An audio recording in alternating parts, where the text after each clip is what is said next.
Yes po, magandang gabi po muli. Naririto na naman po ako sa Paranaque Net Radio Worldwide. Ngayon po ay araw ng Biyernes, ika-12 sa Setyembre 2025. Muli po ang Paranaque Net Radio Worldwide ay binubuo po ng aming President Gaspar Ratam at ang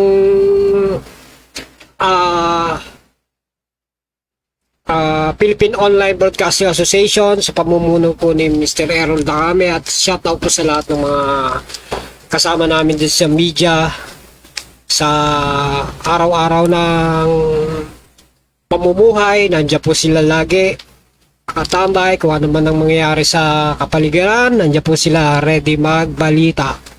Ngayon po medyo matraffic dahil yung iba sumweldo na, yung iba sa Lunes pa ang sweldo. Kaya medyo na rin po ang traffic ngayon, build up na po dahil unang-una medyo maambon. Tapos alam niyo naman sa EDSA, umaga traffic, pagdating ng hapon hanggang gabi matraffic. Kaya medyo pasensya na lang po tayo muli. At Luzon, Visayas, Mindanao, Metro Manila, magandang gabi po sa inyong lahat. Naway lagi tayong nasa mabuting kalagayan at ang mga problema dumarating po sa atin, ang mga ulan, baha, mga sakuna, dapat po lagi natin ipagdarasal sa Diyos. Lagi po natin i-relay sa Diyos na kailangan natin ng kanyang ang presensya upang makapamuhay po tayo araw-araw. Lagi po nating isipin na ang Diyos ay lagi na sa ating puso. At bago po tayo matulog at pagkagising, Diyos lamang po ang ating katambal sa ating buhay. Araw-araw po yan. Kung wala ang Diyos, wala tayong masiglang buhay. Kung tayo may nakakaramdam ng lungkot dahil siguro minsan meron kulang para sa ating nagagawa. Muli po, marami na namang balita ngayon ng mga gumigimbal sa ating bansa, mga lagay ng bawat gobyerno. So araw-araw na lang balita ng mga corruption, mga flood control, yung mga nagkamal ng mga pananalapi na halos di mo masabing peso lang, kundi pagkano milyon, may bilyon, may trilyon. Samantalang ang ating mga kababayan na nagtatrabaho hindi po nakakahawak ng ganyan, hanggang libo lang, kasi nga po umaasa nga lang sa sweldo. Kaya nakakalunod isipin na sa araw-araw na pamumuhay natin bilang manggagawa, tayo yung nagpapasweldo sa mga taong gobyerno. Tapos ganyan na pala nangyayari pala na ang nagkakamal ng pera yung mga taong nagsasabuatan sa taong gobyerno, yung mga gumagawa ng mga project ng ating mga daan, mga tulay at mga kalsada. Tapos ngayon, bakit kahit anong daming ilabas na pondo, ganito pa rin ang nangyayari sa ating mga kalsada, lubak-lubak. Tapos hindi natin makitang may progreso ang pagunlad, lalong-lalo na sa Pilipinas. Hindi umaasenso ang mga mabababa.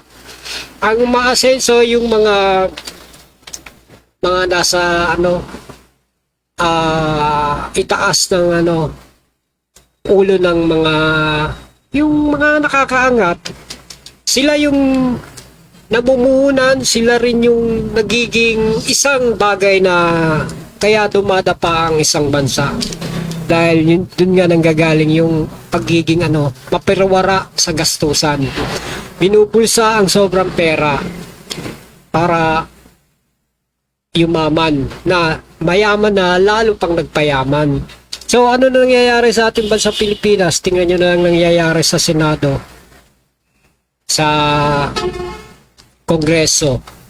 Mga nagkakabuking na sila ngayon. Kaya sana tayo pong maliliit na nagtatrabaho, mas maintindihan natin kung ano talaga yung nangyayari sa ating kapaligiran, ano? Kasi maraming tao ang kumukuha ng ating mga taxes, pero di naman natin alam kung saan talaga napupunta, di ba? Kung sa tamang tao o sa tamang gobyerno. Kagaya ng mga yung mga simpleng kutungan. Tingnan nyo nangyayari sa na lang, pagiging motorista. Sampulan na lang natin yung gustong manghuli na mga palagay natin ng LGU. Manghuhuli yan kahit wala kang ginawang masama sa batas. Kasi pag nakasilip ng konting butas yan, yun, dun magsisimula na sasabihin meron kang violation. Kagaya nangyayari ngayon, halos merong isang tao ang laging dumidepensa dito. Yan po ay ang ating dating Congressman Colonel Busita. Kasi po siya lagi nagtatanggol sa mga naaping motorista. Kasi etong mga nagpapatupad ng batas sa kalye, pinipilit nilang kahit mali, yung panguhuli, sasabihin tama yung panguhuli nila. Saka ba nakakita ng simpleng ginawang motorista, violation? Wala namang violation. Kaya yung pobreng motorista lalapit kay Colonel Busita para ipagpaliwanag na wala siyang ginawang mali. Kahit anong paliwanag mo sa local government or mga nanguhuli sa motorista, hindi nila pakikinggan yan dahil alam mo naman na tengang kawali ang mga yan diba? Pasok sa kaliwa, labas sa kanan. Hindi nila intindihin kung ano yung inaano mo, yung dinadaing mo. Pero pag malalaking tao, hindi nila mapahinto.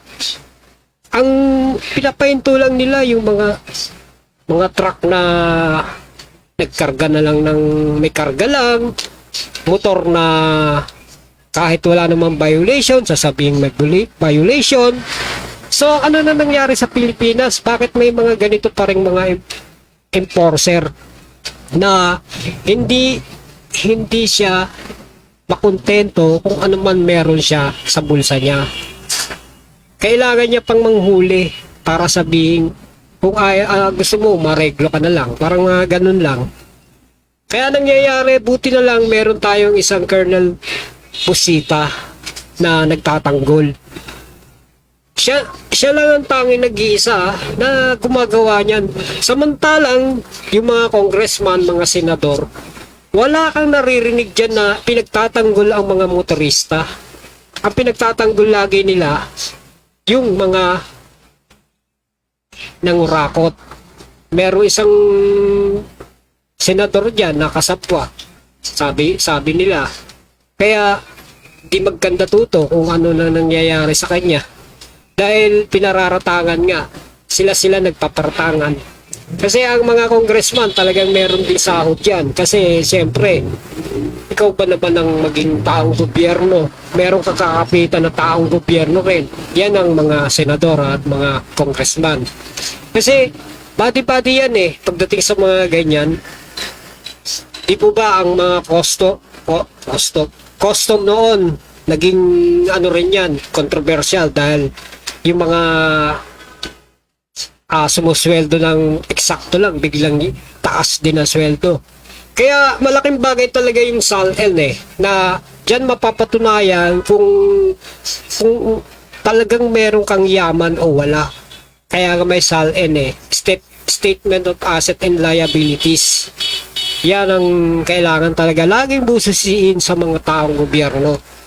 Lalo na mga taga DPWH, kamal-kamal ang nakukuwang pera sa mamamayan. Tapos, ano nangyayari sa mga mamamayan natin? Nagsasaper sa baha. Di po ba? Kasi nga hindi maganda yung nagiging natin buhay sa mga kamay na mga buhayang gutom. Ganun lang yon. Kaya, sana sa ating presidente, tiktikin palalo yung mga lakos mga crooks, yung mga laging gumagapang sa kalye para maging buhaya. Yan lang po. Kasi tingnan mo naman si simpleng Juan, si Juan na hindi makarating sa kanyang tugatog ng tagumpay kahit anong hirap niya magtrabaho. Samantalang si Rich, yumayaman palalo, 'di ba? Si Richard o Ricardo, ganyan. Halimbawa lang pangalan na yon. Samantalang si Juan hindi yumayaman dahil Juan pa rin siya. Pero kung yumaman si Juan, magiging Jan na siya, 'di ba? Ganun lang yon. Kaya sana dito sa ating presidente Bongbong Marcos, talagang tuliksain ang mga crooks o lakos o crocodile sa ating bansa. Kasi dumadami na sila sa lawa eh. Hindi lang sa DPWH yan. Diba? Pati nga may chichirya pa nga eh. Kaya sana sa ating mga taong gobyerno, usayan nyo trabaho nyo, hindi yung ang mga maliliit talaga ang napuputukan dyan eh. Dahil alam nyo kung bakit? Dahil sa pagiging tawag doon ng anomalistic nyo na eetsapwera ang mga maliliit. Yung mga maliliit na sweldo, hanggang doon lang sila. Kasi nga hindi nga tayo umaangat dahil hanggat may mga buhaya na patuloy na gutom, talagang hindi talaga angat ang mga maliliit. Kasi yung mga big businessman, takot dagdagan na sweldo ng mga maliliit na manggagawa kasi nga daw malulugi sila. Pero pag sila naglagay sa mga buhaya, hindi sila malulugi. Kung may mga pabor silang hinihingi, di po ba? Kagaya sa mga permit na yan. Pag hindi kaya, lalagyan para mahilot. Ganun lang ang mga sistema sa ating bansa eh. Yung mga hilutan para mawala yung pilay. Ganun ang mga sistema. Kaya bulok na bulok ang sistema dito sa Pilipinas. Kaya maraming buhaya talaga. Kaya sana sa ating bansa, tanging ang pinakamabait na hindi buhaya ang makakagaling niyan. Kagaya ng ating presidente. Na sana masawata na yung mga ganyan. Di po ba? Unang-una rin ng mga Pogo, mga Chinese nung time na, di ba, nagkakaroon ng problema sa bansa. Pogo rin, yung mga Pogo, ang isa rin niya nakakain ng ating sistema sa pagbagal ng ekonomiya. Sa gobyerno, mabilis yan dahil, siyempre, malalagyan sila. Samantalang yung mga nagtatrabaho, ang ganda lang pa rin para sweldo nila. Kaya sana sa mga nanunungkulan, mga senador, mga congressman, at mga mayor, vice mayor, or mga kahit sa ating barangay, na sana magtulong-tulong kayo para umasenso naman ang Pilipinas. Para hindi na tayo mahuli, lalong-lalo na sa mga armas. Mabuti nga ngayon, maraming bansa ang nagbibigay sa atin ng mga armas dahil alam nilang masasabak sa gera dahil sa ginagawa ng mga Chinese. Di po ba? Pero wag naman sana humantong sa ganon. Ang iniisip lang naming mga maliliit na manggagawa na sana sa darating na panahon, bago man lang dumating yung pagkatanda ng mga empleyadong matanda na medyo masenso naman. Hindi yung nag-umpisa sa wala, matatapos din sa wala after how many years na yon. Kaya ang inaasam-asam lang naming mga manggagawa na naway munlad naman. Kahit manggagawa dapat umunlad. Hindi kasi ang ibang ang pasok sa mindset ng ibang ng ibang mga employer. Manggagawa ka, hanggang diyang ka lang. Hindi po ganun. Dapat medyo umangat naman kahit papano. Aangat, aangat yan. Kaya lang, sa sobrang dami ng hirap mo ng pagsubok. Kaya nga sabi nga sa sa kasabihan sa Biblia, kumapit ka at ika'y bibigyan. Huwag mo lang kalimutan ng Panginoon. Bibigyan ka ng ng sapat na kakayahan para umangat. Kaso nga lang talaga yung iba naiinip. Kaya minsan nakakagawa ng mga konting bagay-bagay, di po ba? Kaya ang suma total natatanggal. Kasi ganun nagsisikap ka lagi tapos hindi naman napapansin ng mga pinagtatrabahuan mo, pagsisikap mo. Ang pinagsisikapan ng mga ibang pinagtatrabahuan mo, ang iangat yung may kapit. Ganun po talaga kalakaran sa atin Kaya sa lahat ng bagay, tama yung sabi ning laging may multo. Kasi nga ghost kung tawagin. 'Di ba may sa empleyado, may ghost employee. May sumusweldo pero wala naman tinatrabaho. Wala naman tumatrabaho pero may sumusweldo. Malimit 'yan sa gobyerno. Kaya tuloy walang-wala yung maliliit. Hindi talaga pantay ang trato sa manggagawa. Dahil kahit kailan hindi talaga siya asenso. Kaya yan yung ghost flood control na yan. Mayroon ding kahit daw sa school, mayroon ding ghost public schools. Kasi sabi nga ng DPWH, yung mga pampublikong paaralan, ginagawa rin palang mga kalsada, ginagawa rin palang controversial. May mga flood control din palang projects na hindi natutuloy pero may nilalabas na pondo. Yan ang nangyayari dyan. Kaya nagkakapera ng limpak-limpak ang mga matatakaw na DPWH kontratista. Kasi po talaga ang mga kontratista talaga ma-IQ yan pagdating sa mga pagkakaperahan. So, maabilidad, kumbaga. Siyempre, yayaman ka dyan dahil may natapos ka May nagawa kang isang bagay na pumasok sa utak mo, yung nagamit mo nung ikaw ay nag-aaral pa.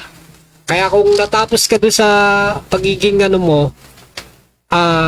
isang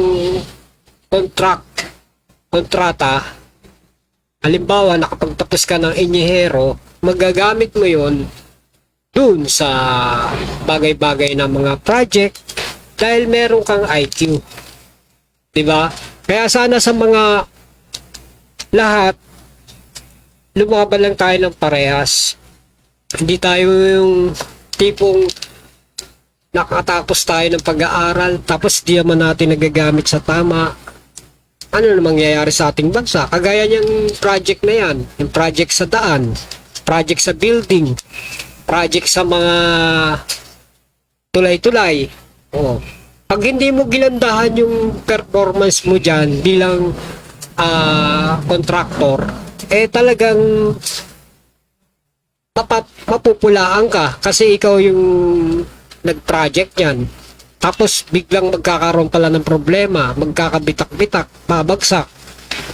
So, dapat kung kukuha ka rin lang ng project, yung medyo matibay na. Sabi nga nila, lagyan mo ng bakal para may pondo, hindi ka agad malusaw. Yung iba nga po yung sa daan natin tingnan mo, imbis na simento, anong ginagawa? Espalto. Maganda sa una espalto. Pero pagkatagalan, laging nag-uulan, ano nangyayari? Nabubutas, nagkabitak-bitak, nagiging lubak. So ano nangyari? Di gastos uli. Lalagyan uli ng espalto. Tatrabahuin uli. Eh kung ginawa nyo na lang isang trabaho yan, nilagyan nyo ng simento, nilagyan nyo ng bakal, o di matibay. Kasi talagang magkakaroon ng ano yan, aberya sa daan, maging matraffic, magkakaroon ng mga traffic dahil sa ginagawang daan. At least, pag nagawa, pino. Eh hindi yung kagaya ng lalagyan mo lang ng ano, ng asfalto. Okay, naka-traffic ka rin, naging cause din ng traffic sa iyo yun. Pero kung natapos mo yung asfalto, mga ilang buwan at tag-uulan lagi, mag-uumpisa na namang mabutas yun. Magkakabitak-bitak na naman. Ay, papasok yung tubig sa asfalto. Ang mangyayari sa asfalto, mabubutas. Ayun. Di another trabaho na naman. So, wala na katapusan. Pondo uli. Lalabas na naman ang pondo para sa panibagong asfalto. Di po ba? Dapat pag tayo tumarabaho, ako simpleng mamamayan. Pero nakikita namin araw-araw na nasa kalye, kagaya yung nangyari dito sa ano, sa Valenzuela. Lubak-lubak yung kalye. Oh, ginagawa nga. Pero yung halos hindi matapos-tapos na pending. Kasi nga hindi trabaho talagang trabaho. Papachi-pachi. Tingnan mo nangyayari, traffic. Pag nanggagaling nga ako sa papunta akong Bulacan. Unang-unang mong sa Valenzuela, yung lubak-lubak. Tapos sa sunod, meron doon mga napinis na ng mga daan, ni smooth na uli. Okay na. Pagdating mo ngayon sa may parteng Bulacan uli, meron na naman diyang ginagawang daan. So lubak-lubak uli. Kasi nga ginagawa. Tapos sa sunod, makinis na uli. Lalo dito sa Marilao, makinis na yung daan dyan. Tapos pagdating mo naman sa Giginto, may lubak-lubak na naman. So ganun na naman, lubak. Pero walang nagsisemento. May semento dun pa sa bago mag-Giginto. Tapos na yon.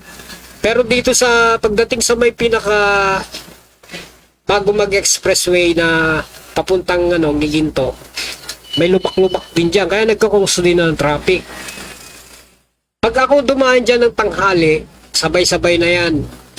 Traffic talaga. Labasan ng school, lubak-lubak. Kaya ayun, traffic. Umuusad naman niya, umuusad. Kaya lang pakonti-konti. Diba? Ang talaga sa atin, hindi nawawala ang traffic dahil may mga kali po talagang hindi talaga magandang daanan. Pero pinagtsatsagaan ng mga motorista kasi walang ibang daan. Kung mag-expressway ka, gagastos ka pa. Iikot-ikot ka pa. Di po ba? Hindi naman lahat po ng sasakyan ay nakakadaan ng expressway. Tsaka expressway po, may daan. May bayad siya sa daan. Siyempre, hindi naman lahat po nakaka-afford ka kahit na sabihin motorista ka. Hindi nakaka-afford dumaan sa expressway dahil may bayad niya. Kaya dumadaan yan sa mga walang bayad. Which is, nagkakaroon ng mga lubak-lubak. Andun yung lubak-lubak. Pagtsatsagaan mo talaga. Dumaan. Dahan-dahan hanggang makarating ka sa pupuntahan mo. Yan po ang araw-araw ng yayari sa ibang motorista dahil hindi nga po talaga ganun kaganda ang mga kali sa atin sa Pilipinas. Kasi nga, diba, maraming ang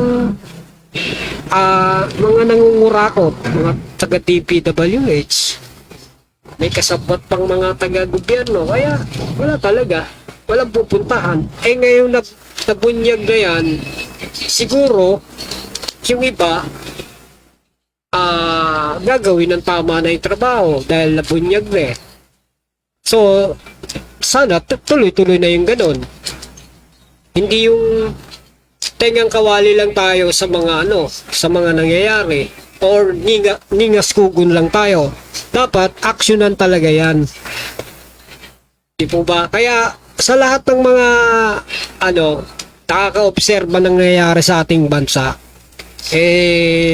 sana maging ayun, maging mahinaw. Kagaya kanina, may rally sa sa EDSA Shrine. Nadaanan ko kanina. Ang pinaano nila, sana managot lahat ng mga nagkurakot sa milyon-milyon na pera na pondo ng taong bayan. Di ba po ba? Marami talagang maano dyan, mahahagingan na iba. Pero sana po magkaroon ng aksyon, hindi yung puro salita lang po tayo.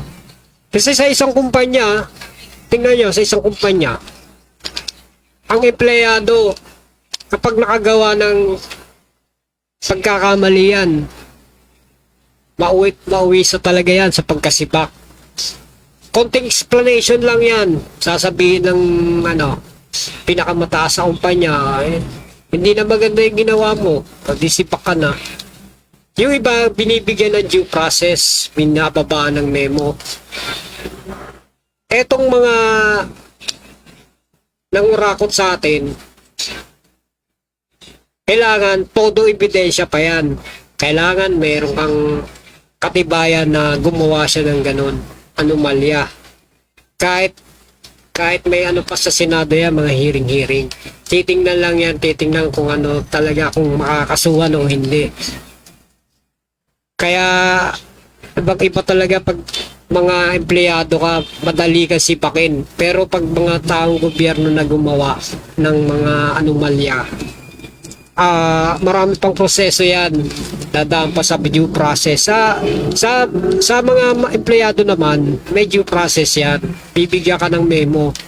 Tapos pag medyo alam mo ng tagilid ka,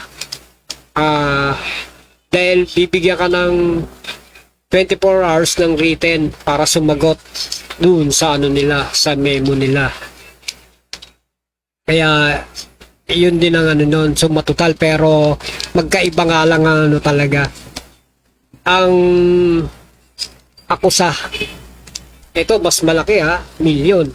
Sa empleyado, yung kahit nga daan lang makuha mo akusahan ka kagad ng ng nyo, kumpanya nyo. Sabihin, ito ginawa mo. Di ba? Ganun katindi. Pagdating sa mabababa, yun ang ang na-execute. Pero pag malalaki, matagal, minsan wala pa nga nangyayari, puro imbestiga lang di po ba? Ganun ang kalakaran sa Pilipinas. Kung sino yung mababa, yun mas ang laki. Kaso nga lang yung pondo sa mabababa rin ang gagaling, which is hindi naman umaangat, di ba?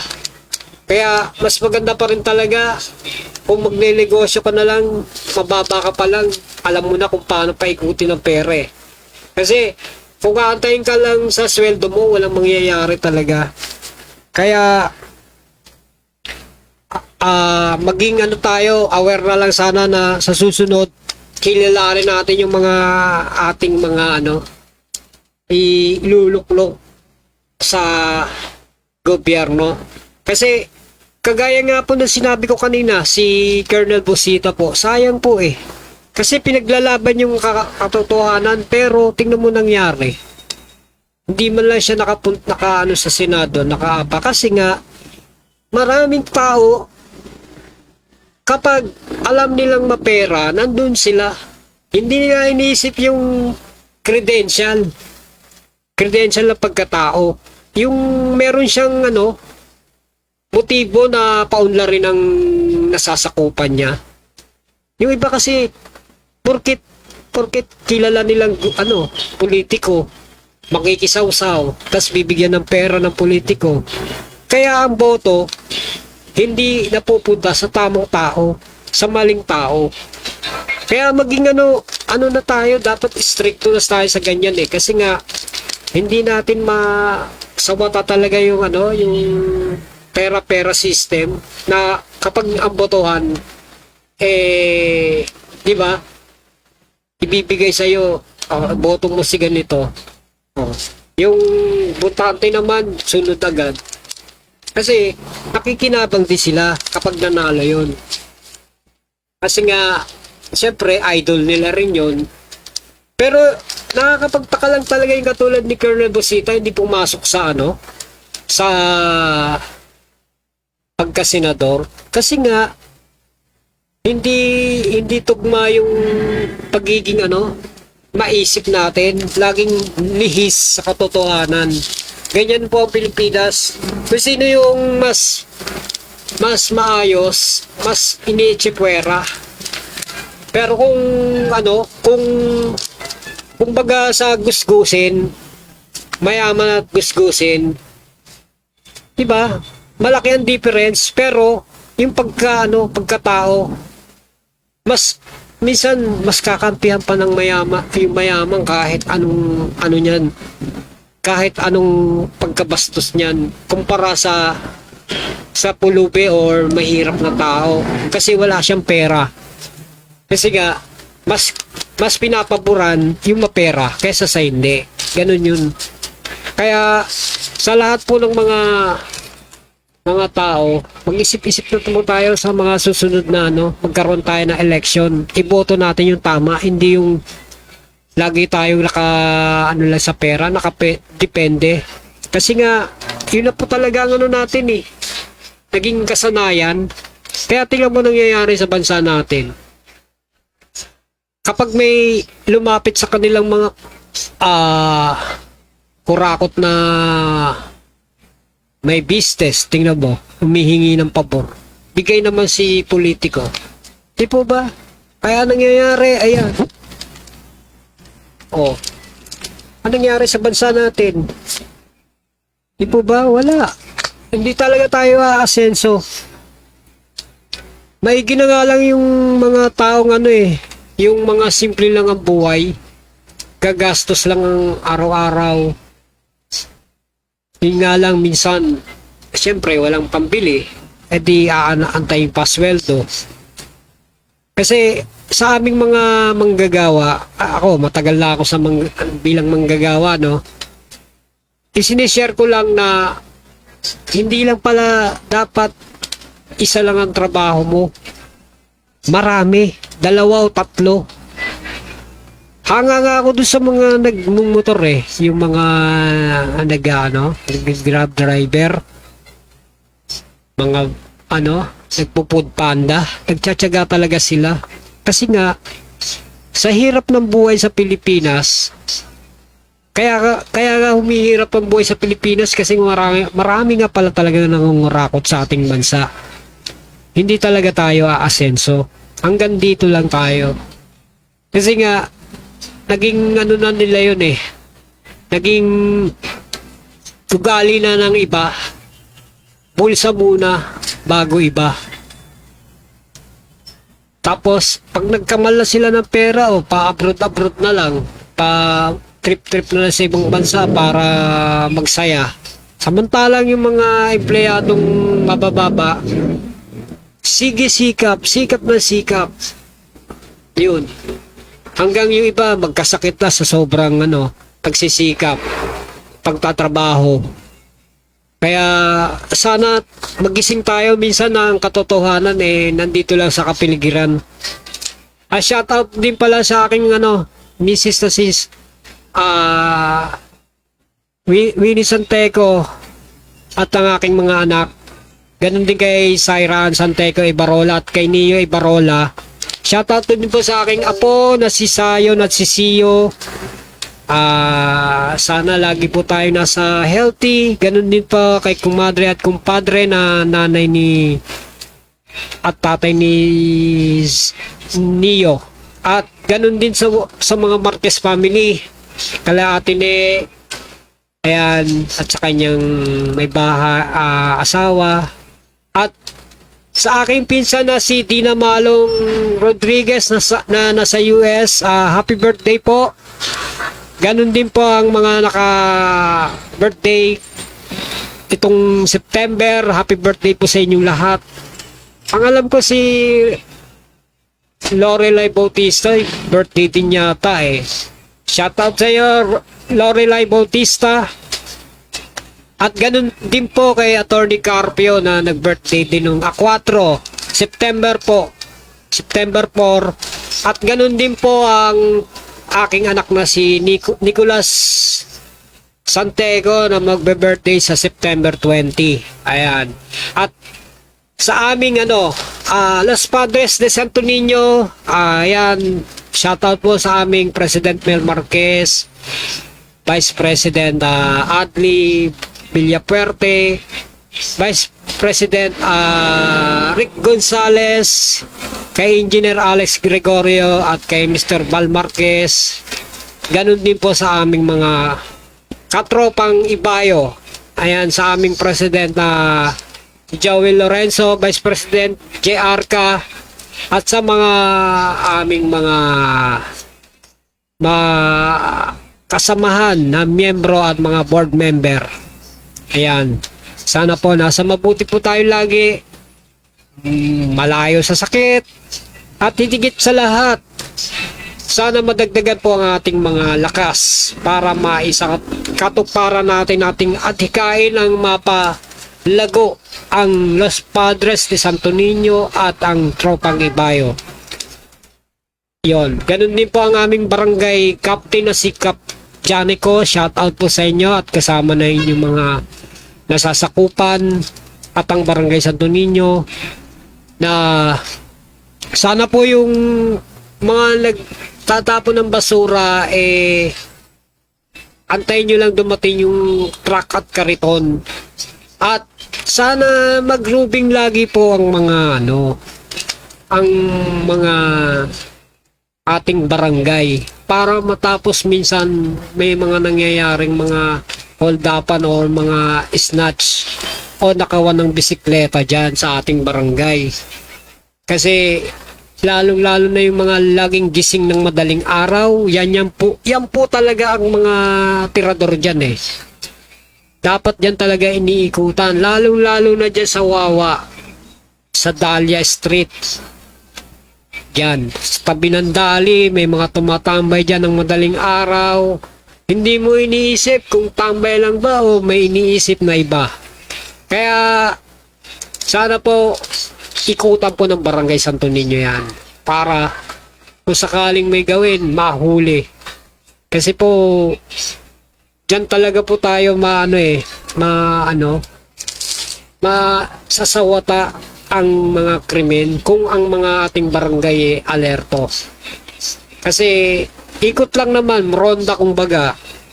Kasi syempre sana magkaroon tayo ng mga peace sa ating barangay. Yes, thank you po. So sa lahat ng mga aming mga kaibigan sa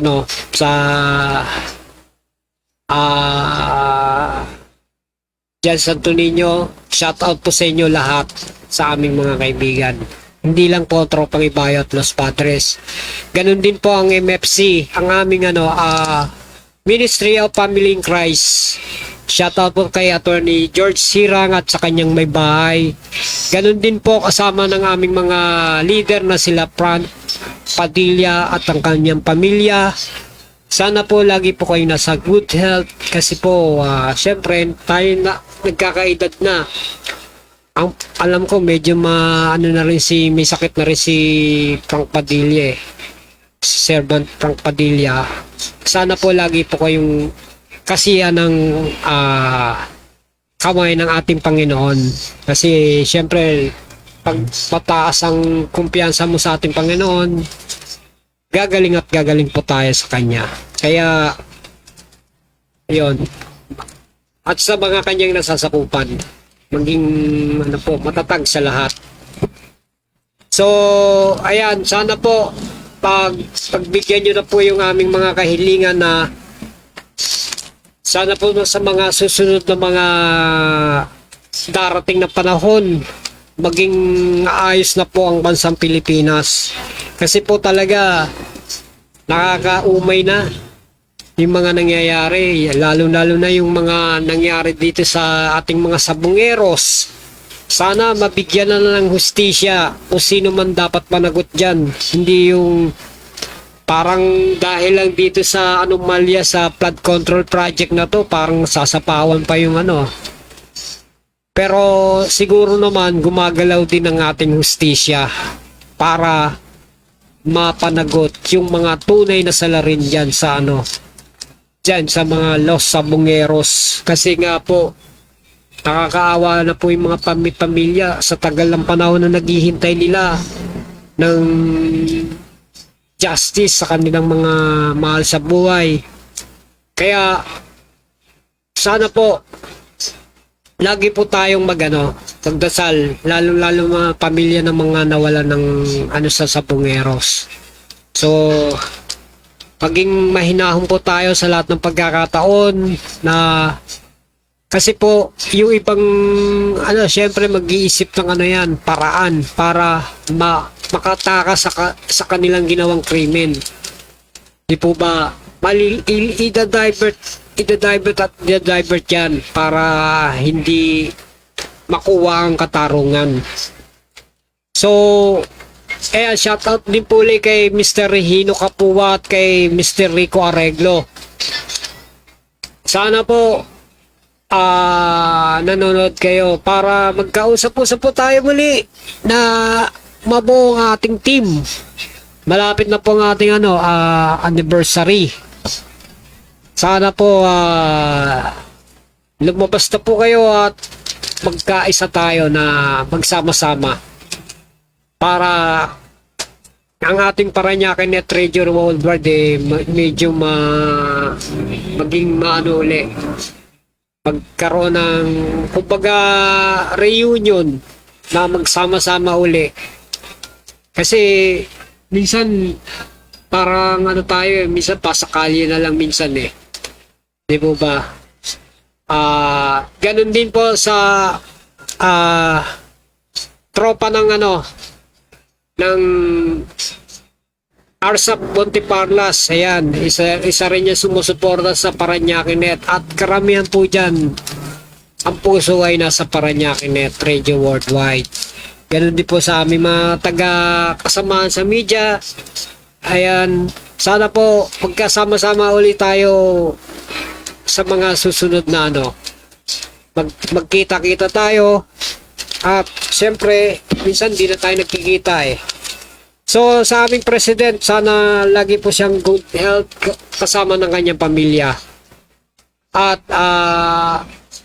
lagi tayong manalangin na sana ang ating bansang Pilipinas lukuban ng ating presensya ng ating Panginoon na naway mawala na yung mga gumagawa ng anomalya sa ating bansa. Di po ba? Sa bagay, pag si Satanas ang gumalaw, kahit anong buti yan, andyan pa rin yan. Kahit linisin mo yan. Kumbaga dun nga sa safeguard na mikrobyo, di po ba? Hindi 100% nawawala yung yung 99.9 yung mikrobyo. Kumbaga kasi pag nawala lahat ng mikrobyo, hindi na 99.9, 100% na. Di ba ba? Yun ang commercial. Kaya, ayos lang po yun. Ganon din sa mga sa taong gobyerno, kahit anong linis mo dyan, meron pa rin matitira dyan. Parang sabon lang na may matitirang 0.1% na germs. Ganun po yun. Kahit sa kahit sa mga alagad ng ating Panginoon, meron din yan. Kaya sa lahat po ng mga nagdarasal na sana bumuti po ang ating gobyerno at ng bansang Pilipinas, naway okay na ako okay na, sige pag at sa lahat po ng sumusubaybay po sa Usapang Kali kasama ng Parañaque Net at muli po sa tulong ng ating may kapal, sana po lagi tayong lukuban ng ating Panginoon ng kanyang espiritu at naway maging maayos po tayong lahat. At muli po, ito po si Mr. Jojo Santeco nagpapaalam ng magandang gabi po at God bless us all. And Amen. Thank you po sa lahat.